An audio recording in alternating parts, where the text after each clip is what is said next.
살다 보면 설명할 수 없는 아픔을 겪게 됩니다. 아무리 기도해도 떠나버린 사람, 아무리 기도해도 바뀌지 않는 상황, 마음을 다해 노력했는데도 어긋나버린 관계 앞에서 우리는 이런 상황에서 무너지고 맙니다. 눈물이 멈추지 않고 마음은 텅 빈 것 같고 하루하루가 너무 버겁게 느껴질 때가 있습니다. 그런데 이런 슬픔은 누구에게나 찾아올 수 있습니다. 그리고 그리스도인이라고 해서 이런 슬픔을 피해갈 수 있는 것은 아닙니다. 우리는 믿음이 있지만 이런 상황은 여전히 우리를 힘들게 합니다.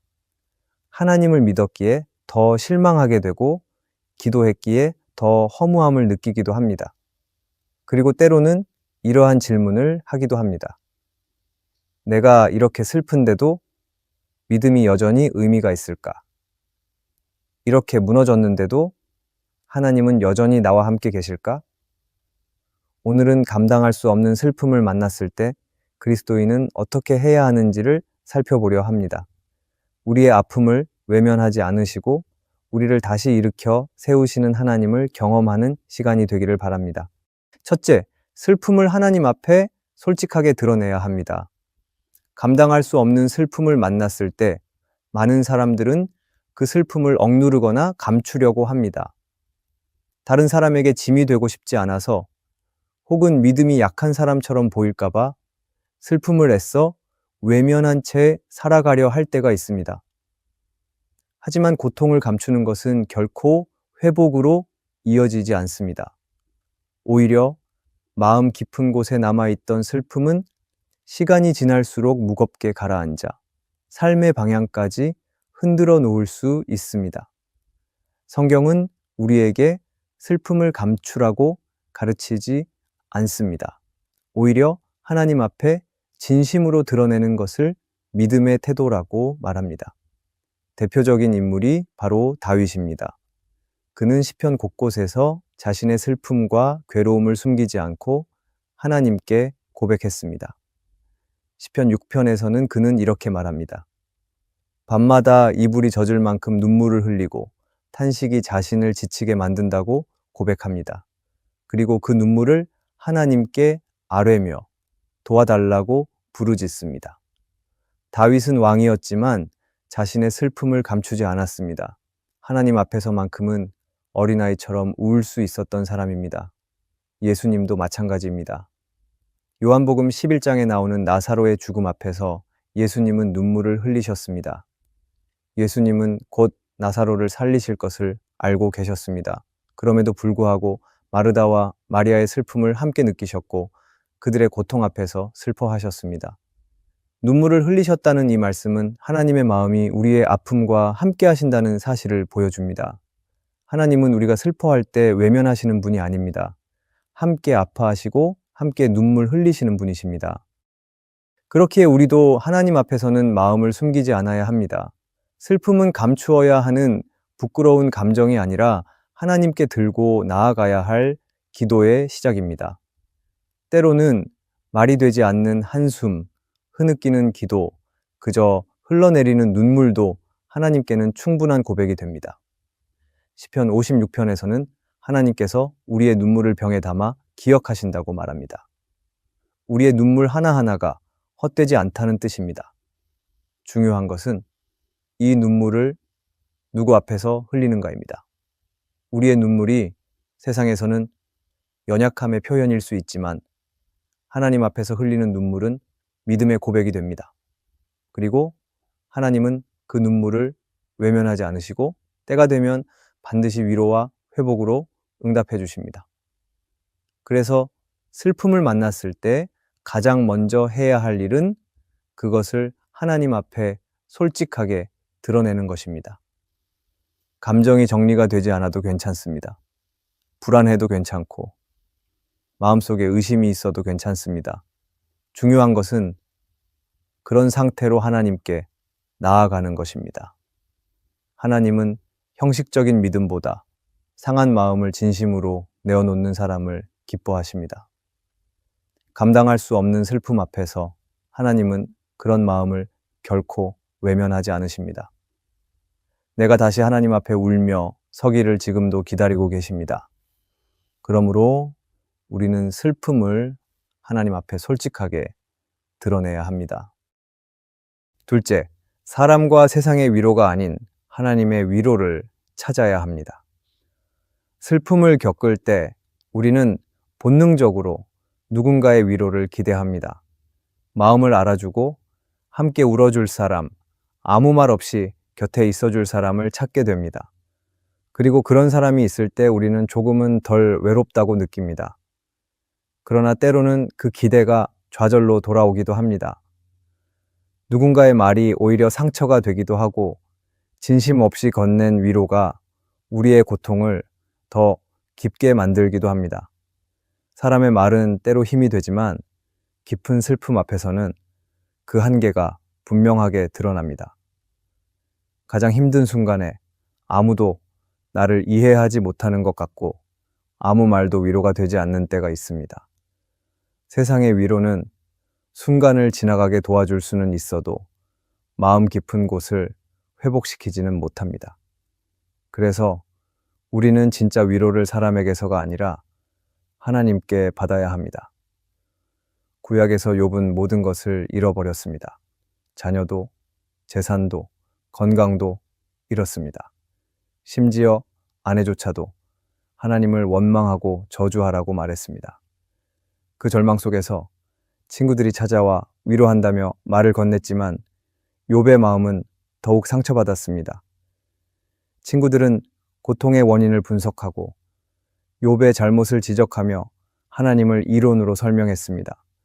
그러나 욥이 정말 원했던 것은 정답이 아니라 이해였습니다. 그 누구도 욥의 고통을 정확히 알지 못했습니다. 결국 욥을 위로한 것은 사람의 말이 아니라 하나님과의 대면이었습니다. 하나님은 욥에게 왜 이런 고통이 왔는지를 설명하지 않으셨지만 자신의 크신 존재를 보여주셨고 그 앞에서 욥은 다시 살아갈 이유를 얻게 되었습니다. 우리가 인생의 슬픔 앞에서 하나님의 위로를 받아야 하는 이유는 하나님만이 우리의 깊은 마음을 아시기 때문입니다. 고통의 원인조차 말할 수 없을 때 하나님은 이미 우리 안의 눈물과 아픔을 알고 계십니다. 사람은 마음을 위로하지만 하나님은 마음을 치유하십니다. 겉모습을 위로하는 것이 아니라 우리 깊은 속까지 회복시키시는 분이십니다. 존 파이퍼는 그의 책 하나님을 기뻐하라에서 이렇게 말합니다. 하나님은 우리 슬픔의 끝자락에 서 계시지 않습니다. 하나님은 슬픔 가운데 계시며 그 중심에서 우리를 기다리고 계십니다. 이 말은 단순한 위로가 아닙니다.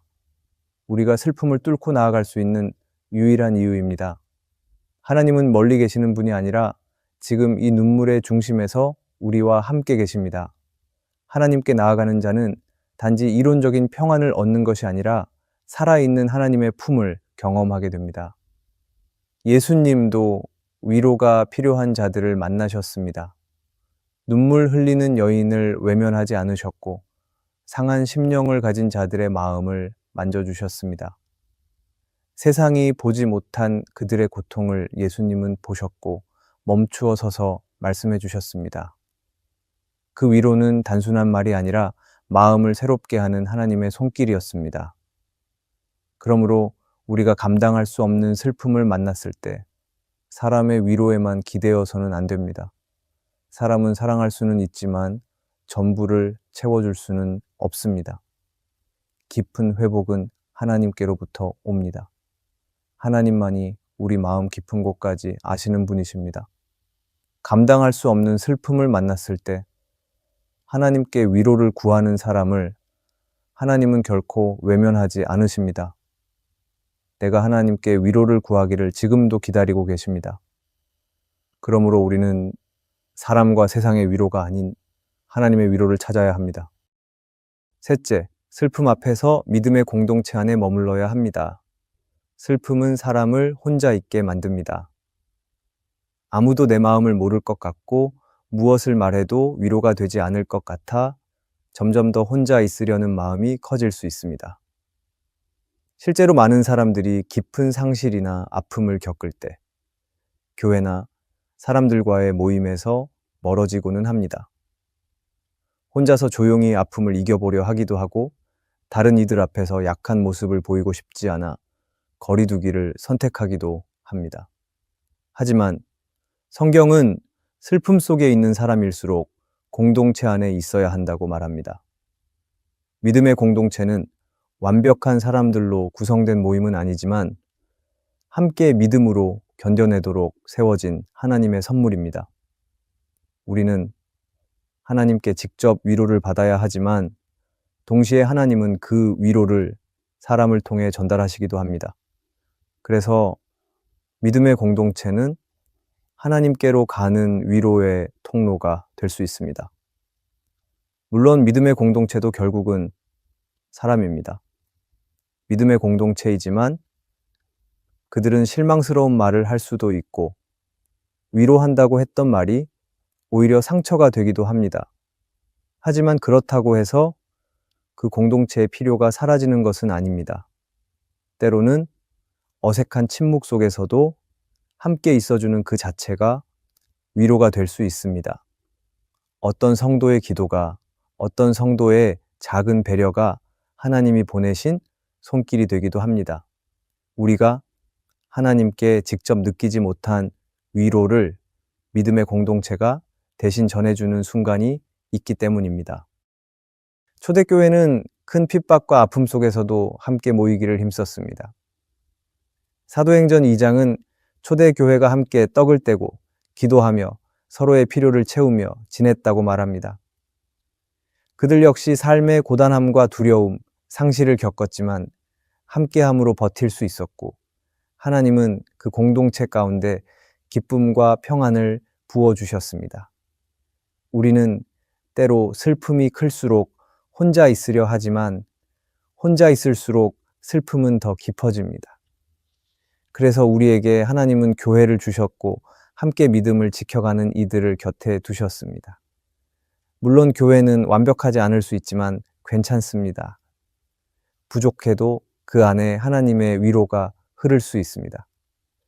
감당할 수 없는 슬픔 앞에서 하나님은 혼자 감당하지 않기를 원하십니다. 함께 기도해주는 사람, 조용히 곁을 지켜주는 사람, 같은 말씀을 붙들고 걷는 사람들이 있는 곳에 있을 때 하나님은 그 공동체를 통해 우리의 마음을 조금씩 회복시켜 주십니다. 그러므로 우리는 믿음의 공동체 안에 머물러야 합니다. 넷째, 나를 회복시킬 하나님의 때를 기다려야 합니다.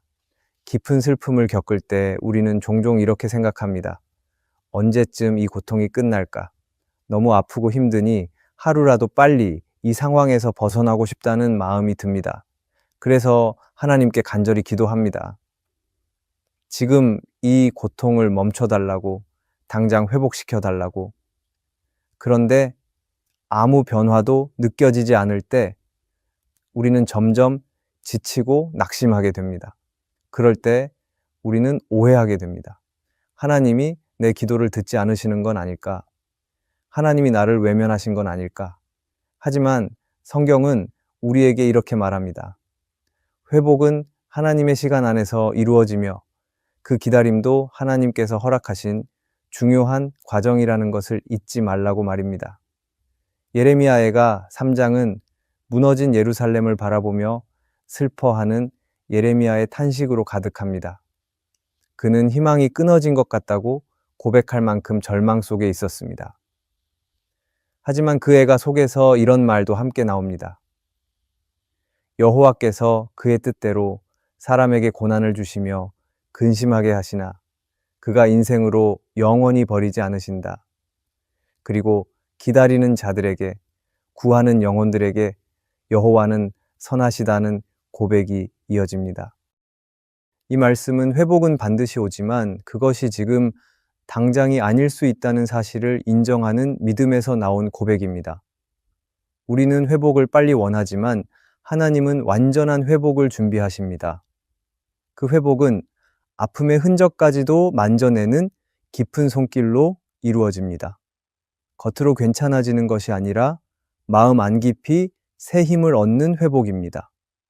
그래서 하나님의 때는 늦은 것이 아니라 가장 필요한 순간을 향해 가고 있는 중입니다. 요셉의 이야기를 떠올려 봅니다. 그는 젊은 시절 형들에게 버림받고 노예로 팔리고 누명을 쓰고 감옥에까지 갇히는 슬픔을 겪었습니다. 그는 분명 억울했을 것이고 하루빨리 그 상황에서 벗어나고 싶었을 것입니다. 하지만 하나님은 요셉을 오랜 시간 기다리게 하셨습니다. 그 시간 속에서 요셉은 감정적으로, 영적으로 성숙해졌고 결국 온 나라를 살리는 자리에 세워졌습니다. 우리의 회복도 그렇습니다. 지금 이 고통이 너무 길게 느껴지고 언제 끝날지 모르는 어둠 속에 있는 것 같아도 하나님은 결코 무관심하시지 않습니다. 하나님은 그 시간 속에서 우리를 빚어가고 계십니다. 너무 깊이 상처 입은 마음일수록 더 긴 시간이 필요할 수 있습니다. 금방 아물지 않지만 결코 헛된 기다림은 아닙니다. 그리고 기다리는 동안 우리가 붙들어야 할 것은 하나님의 성품입니다. 하나님은 신실하십니다. 약속을 지키시며 우리를 고치시는 분이십니다. 아무 일도 일어나지 않는 것처럼 보여도 하나님의 시간은 분명히 흐르고 있습니다. 그 시간 안에 머무는 것이 믿음입니다. 그러므로 우리는 나를 회복시킬 하나님의 때를 기다려야 합니다. 감당할 수 없는 슬픔은 우리의 삶을 멈추게 만들기도 하고 믿음을 흔들기도 합니다. 때로는 하나님조차 느껴지지 않고 아무것도 붙잡을 수 없는 것처럼 느껴질 때가 있습니다. 하지만 하나님은 우리의 슬픔을 외면하지 않으시는 분이십니다. 우리의 눈물을 아시고 우리가 꺼내지 못한 한숨까지 들으시는 분이십니다. 그렇기에 우리는 그 슬픔을 감추지 말고 하나님 앞에 드러내야 합니다. 세상의 위로에만 의지하지 말고 하나님께서 주시는 깊은 위로를 구해야 합니다. 그리고 믿음의 공동체 안에서 함께 울고 함께 기도하면서 하나님이 일하시는 시간을 기다려야 합니다. 회복은 단번에 이루어지지 않을 수 있지만 하나님은 반드시 회복의 길로 우리를 인도하십니다. 하나님은 그런 사람을 결코 외면하지 않으십니다. 내가 다시 주님 앞에 나아오기를 지금도 기다리고 계십니다. 감당할 수 없는 슬픔 앞에서도 하나님은 여전히 우리와 함께 계십니다. 오늘의 말씀이 은혜가 되셨다면 댓글에 아멘이라고 적어주시면 감사하겠습니다. 여러분들이 남겨주시는 댓글은 정말 큰 힘이 됩니다. 그리고 여러분들이 눌러주시는 좋아요와 구독도 큰 힘이 됩니다. 오늘도 함께 해주셔서 감사합니다. 기도하겠습니다. 하나님, 지금 마음이 너무 아픈 이들을 기억하여 주시옵소서. 말로 다 표현할 수 없는 슬픔 속에서도 주님의 손길을 느낄 수 있게 해주시옵소서. 혼자라고 느껴질 때 주님의 임재가 가장 가까이 있음을 알게 하여 주시옵소서. 다 지나갈 것이라는 말보다 지금의 아픔에 함께 하시는 주님을 깊이 만나게 해 주시옵소서. 눈물로 기도할 힘조차 없을 때에도 주님이 먼저 다가와 품어 주시옵소서. 그저 숨 쉬듯 주님을 바라보는 하루가 되게 하여 주시옵소서. 예수님의 이름으로 기도합니다. 아멘.